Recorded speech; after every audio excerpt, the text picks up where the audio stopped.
За ер нь өөрийнхөө байгаад үзье. Алдсан ч алдагдлаа хүлээн зөвшөөрийгээд тэгсэн яг тэр үеийн арилжаа миний хараа явсан. Яг тэгвэл одоо мөнгөчин гэдэг хүн чинь одоо энэ Монголд бас нэлээд том тэмдэгтэр байна тий. Тэр хүнийг ингээд сүрж орсон арилжаа маань амжилттай болоход явах байсан. Намайг Таня гэдэг 41 настай эрхцөөч мэрэгчлээ. Нэг ихлүүлсэн юм дуусахгүй хаях дургу.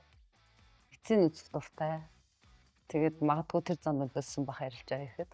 Өмнө хийжсэн ажлууд маань дандаа нөгөө миний шийдвэрээр шалтгаалж байсан ажлууд байсан. Тэгээд арилжаан дээр бас энэ байдал маань их нөлөөсөн бах нөгөө оролт их хизээ хаах уу одоо алдагдлаа хүлээн зөвшөөрөх ашигндаа ханах ч гэдэг юм уу энэ байдлууд шийдвэрээ тухайн үед гаргаж чадчихсан бах гэж бодож байна. Би 2 хүүхэдтэй. Гэр бүл 2 хүүхэдтэй амьдардаг. Тэгээд мэдээж арилжаанаас бус зүйл одоо бас ажил хийж байгаа ажгаар нь. Тэгээд ажлын бус цагаар гэвэл одоо гэр бүлдээ цагаа зарцуулдаг. Мэдээж ажиллаа үргэлжлүүлээд хийн. Тэгээд арилжааны хувьд бол нөгөө одоо фандын данс авсан байгаа. Тэр авсан дансаа алдалгүйгээр сар болгон хэмжээнд чухал биш тогтмол ашиг авч явах тийм л зорилготой. Одоо өдөртөө л оролтоо хийгээд өдөртөө хаадаг. Гэхдээ сүүлийн үед нөгөө ажлынхаа хажуугаар бас хийж байгаа учраас swing төрлийн арилжаагаар нэлээд орж байгаа. Ер нь бол одоо яг нөгөө өссөн цэгт хүрүүл одоо TP зохино. TP зохиод ашгаа авсны дараагаар харж агаад тэр заавал нөгөө өдөрт баригдахгүй. Хизээ яг нөгөө буцаад оролт их үе маань биелж ин тэр үедээ л ороо явчихна. Тэгээ бодохоор нэг 7 хоногт нэг 2-3 оролт хийдэг юм шиг санагдав. Ер нь бол жил нэг 6 сар хавцаа болж байгаа юм уу? Жил 5 сар. Би яг эхэндээ бол нэлээд алдчихэж арилжаа нэлээд том алдалтуудыг хийж агаад докторцсон учраас ер нь бол сайн муу талаараа өөрчлөлтүүд байгаа. Одоогоор бол яг нь ашиг хүртээ явьсан учраас сайн талууд нь байгаа. Өмнө нь бол жоохон хэцүү үед байсан. Нэгт ингээд нөгөө өөрийнхөө олж хараагүй зам чанарыг олж харсан арилжаа хийдэг басаас би ийм хүн юм байна гэд их яруу байна ч гэдэм үү те. Тэгээ ер нь жоохон шуналтай байсан байна ч гэдэм үү ингээд нөгөө богино хугацаанд их ашиг олохгүй өөрийнхөө бодож ирснаас дандаа зурж хөдлөөд байсан. Тэгээ өөрийнхөө нөгөө тийм зан чанаруудыг бас таньж сурсан. Тэгээд хоёрт ер нь тарих гэдэг зүйлийг маш сайн удирдах ёстой байна гэдэг зүйлийг бас ойлгож авсан да. Сүүлийн хэдэн сар бол нөгөө ашиг багасгах ер нь хийгээд өөрийнхөө хэмжээнд тгээ яваад байгаа учраас нэг одоо айхтар шантраагүй. Тэгээд дандаа нөгөө төлөвлөгөөнийхэн дагуу ашиг олохгүй яваад байгаа учраас. Өмнө нь бол тийм үед бол хэсэг нөгөө арилж байгаа болоод гадуур салхинд гэр бүлээрээ явж дахиж өөр зүйлийн тухай бодож жогоод эргэж хардаг. Тэр үед нөгөө шал өөр нүдээр харагддаг гэсэн арилжаа маань. Яг тэгэл нэг хэд хоног завсарлаад буцаад арилж байгаа харангууд энэ байсан биз дээ гэд нөгөө буруу яваад байснаа олж хардаг ч юм уу. Тэгжэл ер нь алдаад сэтгэлдээ сэргээд. Одоо ер нь бол хүн болгон өгдөлтөө зөндөөлхөн өгч байгаа тий.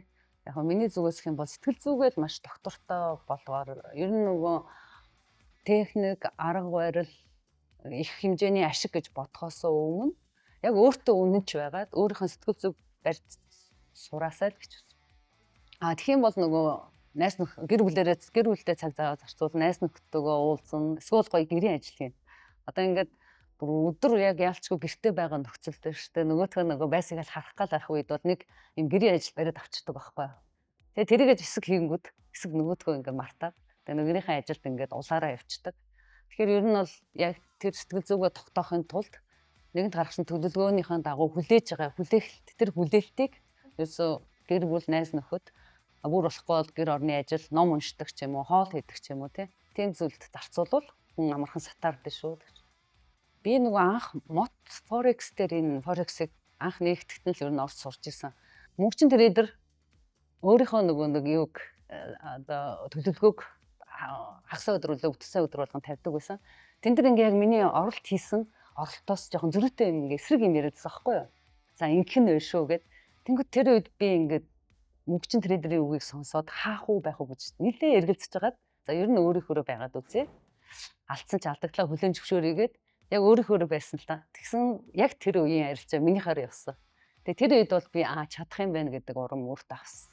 Яг тэгвэл одоо мөнгөчин гэдэг хүн чинь одоо энэ Монголдоос нэлээд том трейдер хүн тий. Тэр хүнийг ингээд сүрж орсон арилжаа маань амжилттай болоход их гоё юмсан.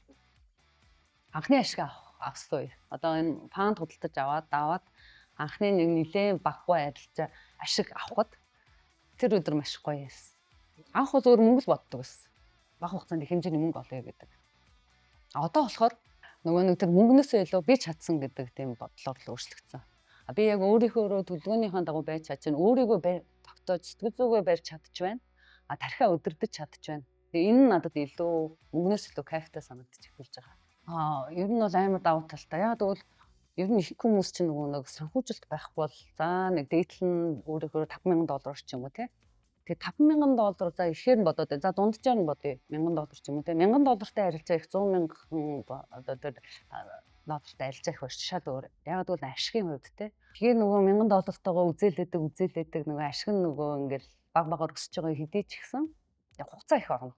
Тэнгуү 100,000-ын фандын данстай орж байгаа тохиолдолд тэр маш одоо хуваар бодох юм бол нөгөө $1,000-оос илүү их ашиг хүртэж чадж байгаа учраас энэ нь өөрөө буцаад ингээд сэтгэл зүг хүртэл амар гоё тогтоож болгодог, тайван болгодог, амар гоё кайф авдаг. Ашгаа ингээд ашигтаа хандаг. Тэгээд ирэхээр хүн ингээд улам тайван бол сэтгэл зүгээ барьж чаддаг юм байна.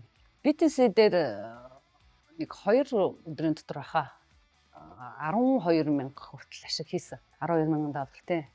Тэгээ яг хөө тэрийг нөгөө буцаад миний яг нөгөө төлөвлөгөөний дагуу хүрээгүй буцчихсан учраас би тухайд хаачаад тэгээ жоохон доороос буцаад орё гэд нэг мэдээж таад нэг 2-3 мянган буцаад алчсан. Тэгээ нэг удаагийнх яг фандаас хоош гэх юм бол хамгийн ашигтай нь нэг 2 өдрийн дотор $12,000 ашиг хийчихсэн. Арилжаач хэдэн төвшөнд хуваагаад ямар гэдэг гэдгийг бас нэг сайн судалж байгаагүй. Өөрийнхөө хэмжээд үзэх юм бол би ямар ч байсан анхан суралцагч биш болсон гэдгээ мэдэрч байгаа. Сэтгэл зүгөө бол одоо барай сурж байгаа. Сурцсан. Ер нь бол нэлээд тайван болсон. Одоо ашиг алдагдал гаргасан ч гэсэн тэр нь чочирдохоо болчихсон. Тэгээ эргээд нөгөө орох оролтоо хүлээдэг болсон. Тэгэхээр сэтгэл зүг бол нэлээд тогтоож чадж байгаа. Тэгээд ингээд өмнө нь тэгж бодсон ч гэсэн нөгөө тарих маань ингээд эргэлзэнгүүтээ баг гэд шал өөрөөр яваад орчдөг гэсэн. Одоо бас тарихаа өдөртөө сурж байгаа. Тэгэхээр яг тийм хэмжээнд явахаар аль төвшин гэж тодорхойлт юм бол бөөмөд ер нь бол өөрийгөө нэлээд өдөртөө сурж байгаа. Хянд сурж арилжаанд. Ер нь бол яг залуучуудаа миний эргэн тойронд ч гэсэн бас арилжаа сонирхож байгаа залуучууд нэлээд таардаг л та. Тэгээ хэлдэг үг маань сэтгэл зүгээ барьж сураарэ.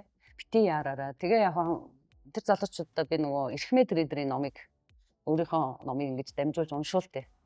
За энэ номыг нэлээд сайн уншаарай. Сэтгэл зүг болон мөнгөний менежмент хамгийн чухал шүү.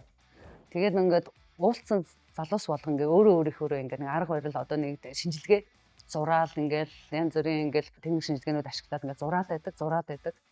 Тэгэл баг цаг дээр ингээл алтан дээр жишээ нь оронгуудаа сая би $3,000 болгочлоо, $5,000 болгочлоо гэдэг. Тэгэл дахиад хэдэн цагийн дараа уулзсангууд алдчихлаа гэдэг. Тэгэхээр одоо хамгийн гол нь залуучуудаа хэлэхэд техник шинжилгээнээс гадна өөрийгөө сэтгэл зүг маш сайн тогтоогоорой, өөрийгөө маш сайн удирдах сураарай, тэгээд хүлээж сураарай гэж зөвлөдөг.